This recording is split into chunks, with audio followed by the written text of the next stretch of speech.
Dans la paracha de Kitissa, c'était très douloureux que le Jbour de même dit à Moshe Rabbeinu qui va détruire l'armée Israël et qu'on repart à zéro avec Moshe Rabbeinu.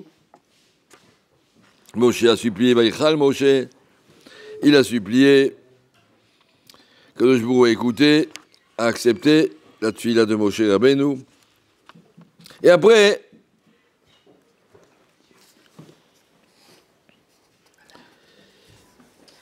Moshe Rabbeinu, une fois qu'il a obtenu la réponse à Kadosh Baruch Hu, il revient vers le peuple et il leur dit Vaishma ha'am et adavar hazeh ara hazeh va'itabalu. Les peuples sont tombés très tristes et très en deuil. Velo shatoui shedio alav, ils ont enlevé les couronnes qu'ils avaient reçues au moment du matin Torah naaseh venishma, puisqu'ils ont trahi. Vous les Juifs, vous êtes un peu plus durs. Je ne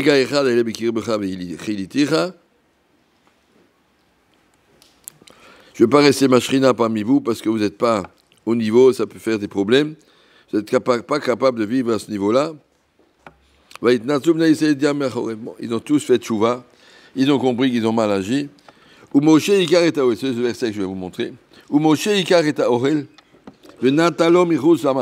a pris sa tente, il est parti en dehors du camp.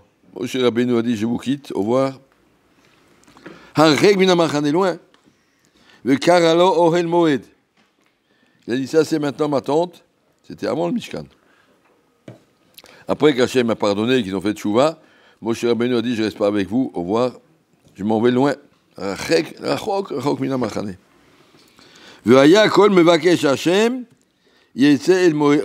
quelqu'un recherchait Akadosh Baruch Hu, il peut aller voir Moshe Rabbeinu dans sa tente, chez Michoud Samachane, en dehors du camp. Il raconte une histoire que le Rabbi Abraham Yafan, c'était le gendre du Sabbat Novardok dans les années 1910 à peu près, bon, avant la Première Guerre mondiale ou juste après. Il allait voir à Novardok son beau-père et il lui a dit, montre-moi le meilleur bachou de la yeshiva. Alors ce beau-père lui dit, le meilleur bachou, ça veut dire en quoi? Là, il y en a un qui est baki le chasse, c'est celui-là. Il y en a un qui est un mévin, un marmi, qui est mechadej de chidushim, c'est celui-là. Il y en a un qui est le meilleur dans la tefila, c'est celui-là. Il y en a un. Il a dit, d'accord, qui c'est le meilleur? Le meilleur, c'est celui-là, là-bas. Il dit quoi qu'il est meilleur? Ni en limoud, ni en gmara, ni en tefila, ni en moussa, en quoi il est meilleur? Tu m'as dit tous les meilleurs, tu vas monter les meilleurs, après c'est celui. Oui, mais lui, il est mevakesh. Lui, il a de l'ambition. Et lui, c'était le Saipeler. Il n'était pas le meilleur, ni ça, ni ça, ni ça, ni ça, mais il était le meilleur. Il s'appelait Mevakesh Hashem. Il est devenu le Saipeler. À l'époque, c'était un bachour. Mais il a grandi. Ce qui était Mevakesh. Mevakesh, ça veut dire, il a une ambition, il recherche le contact avec Akadosh Baruch Hu. Je veux être Kol Mevakesh Hashem. Moshe Rabbeinu est parti avec sa tante. Il a dit, si quelqu'un veut me trouver à des questions ou a besoin de Kirvat Hashem, sortez. Venez me trouver là-bas, je suis là-bas en dehors du camp. Il a planté sa tente là-bas et il s'est installé. Michutz Samachane, Kol Mevakesh Hashem, si quelqu'un il est Mevakesh, quelqu'un recherche vraiment Hashem, il y qu'il aille me chercher là-bas. Chez Michutz Samachane. Les Sfarim m'expliquent pourquoi il fallait que Moshe quitte le Machane. Qu'est-ce qu'il y a? Pourquoi il peut mettre sa tente au milieu de Rabbi Akiva. Et puis voilà, si quelqu'un veut quelque chose, je suis là. Pourquoi partir en dehors de la ville, en dehors du Machane? Parce que le Machane, c'est l'endroit où les Bnei Israël avaient fauté avec le Chet HaEgel. L'endroit où ils étaient détachés d'Akadosh Baruch Hu. Moshe Rabbeinu a dit, il faut repartir à zéro. Alors on quitte, on s'en va. On ne peut pas vivre dans une société pareille. La première mitzvah que Akadosh Baruch Hu a dit à Abraham Avinu, Lech lecha me'artzecha, t'en vas de tous ces gens-là. Tu ne peux pas rester avec eux. Tu t'en vas. Et l'Agmara nous dit ça, et avec Golé l'imkom Torah. Tu veux quelque chose dans la vie? Quitte la maison, et avec Golé, pas en galoute l'imkom Torah. On ne met pas Keter Shomo à Sarcelles ou à Créteil, on met Keter Shomo à Bnei Brak. Chacun doit partir de la maison pour venir à la yeshiva. On ne peut pas étudier, rester à la yeshiva avec tous les copains, avec tout le milieu, avec tout le... Comment ils appellent ça? J'ai oublié, WhatsApp, et toutes ces choses-là, et rester accroché avec la crasse qu'on avait avant. Yetsei, Mechut Samachane, part, quitte tout ça. Si tu veux grandir, il faut savoir l'endroit où tu étais petit, c'est pas là-bas que tu deviendras grand. Bouge. Et avec Golé, l'imkom Torah. Regardez juste après ça, un passouk. Vaya que tzed Moshe Elohel Moed. Lorsque Moshe Rabbeinu quittait le camp pour aller vers sa tente, Yakum ou Kolam, tout le monde se lève, le rabbi passe. Vi nitsuvu ish petaraolo, chacun se met à la porte de sa tente. Les bitou achre Moshe, on regardait Moshe qui passe. Ad Boren, on regardait partir jusqu'à son Oel. Et bitou achre Moshe, Rachid dit, qu'est-ce qu'ils avaient regardé Moshe? Le Shevach. Ashrei Yelud Isha Shekach Muftach Sheashrina Tikanes Achrav le Petaro Halo. Quelle grandeur qu'un homme peut atteindre. Regardez, ce Moshe Rabbeinu, il va là-bas et il sait que la Shrina le rejoindra là-bas. Ashrei Yelud Isha, qu'un homme peut arriver à une telle proximité avec Akadosh Baruch Hu, il n'est pas seulement Mevakesh, il est déjà proche d'Akadosh Baruch Hu, là où il va, la Shrina le suivra. Ibitu Achre Moshe. Mais il y a un midrash qui dit Ibitu Achre Moshe, et les gens ils regardaient Moshe, des méchants et aussi des méchants. Ils regardaient Moshe et disaient, t'as vu comme il est gros? T'as vu d'où il a tout ça? Il vit à nos dépens. Il a fait une collecte, il a pris de l'argent, il s'enrichit, il s'achète à manger. Les gens, ils sont tout le temps en train de soupçonner, des méchants, ils sont tout le temps en train de soupçonner, même Moshe Rabbeinu. Même tu t'appelles Moshe Rabbeinu, ne crois pas que tu es au-dessus des soupçons et des méchancetés des gens. Il y a des gens méchants. Hibitu Achre Moshe le regardait, il disait, celui-là, il est en train d'étonner des sous sur son compte, notre argent, il en fait ce qu'il veut. Alors, premièrement, quand vous serez une fois rabbin, il ne faut pas vous effrayer s'il y a des gens qui vous accusent.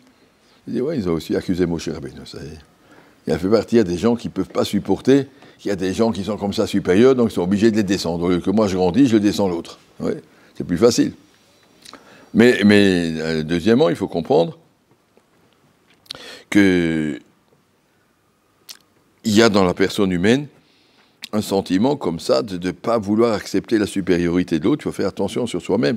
Attention, quand tu vois quelqu'un qui est plus grand que toi, essaie pas de dire, ouais, il est plus grand, bon, et puis il y avait toutes sortes de qualificatifs. La Gemara nous dit au début de Rashi amène ça au début de Rukotai, ça commence par Sonet Chachamim, tu te sens pas, moi je suis pas capable de faire tout ça, donc lui aussi non, je détruis les autres. Dans mon cœur, je rabaisse les autres, ça c'est très grave. C'est le début de la décadence, il faut savoir apprécier Anashim Gdolim, Bibitu Achre Moshe, tout le monde regardait, comme il dit Rashi, le Shevach. Rashi n'amène pas l'autre traduction qui est dans le Midrash. Les gens normaux, quand tu vois passer Moshe Rabbeinu, tu dis Ashrei Yelud Isha, il en a de la chance. Comme un homme peut grandir, extraordinaire. Quand je regarde les Gdolim, je me dis, regarde, qu'est-ce que c'est les Gdolei Israël. Une fois, ils avaient amené, ça me rappelle une histoire comme ça, rien à voir, mais ils ont amené, Rabbi Akiva Eiger était très âgé. Alors ses enfants ont voulu lui dire, ils étaient toute la journée enfermés à la maison, viens, on va un petit peu se promener ici. Un grand musée d'art juif. Enfin, tu vas voir, des trucs il y a 300 ans, 400 ans. Puis il marchait avec eux. Et puis il y avait là-bas un grand fauteuil, ils ont dit, peut-être tu veux t'asseoir? Tu es fatigué? Et ça, c'est assis. Et puis il attend 10 minutes, il n'y a rien qui passe. Il dit, où est le bébé? Il croyait qu'on l'a assis là pour une brite. Il ne croyait pas, il allait se promener dans un musée, il n'a pas vu de musée, il n'a pas vu rien du tout, ça, mais il est en train dans sa souria, puis on l'emmène, assieds-toi, il croyait que c'est une brite. Voilà. Ça veut dire qu'il y a des gens qui vivent, si on est capable de comprendre qu'est-ce que c'est. Rabbi Akiva Eiger, c'est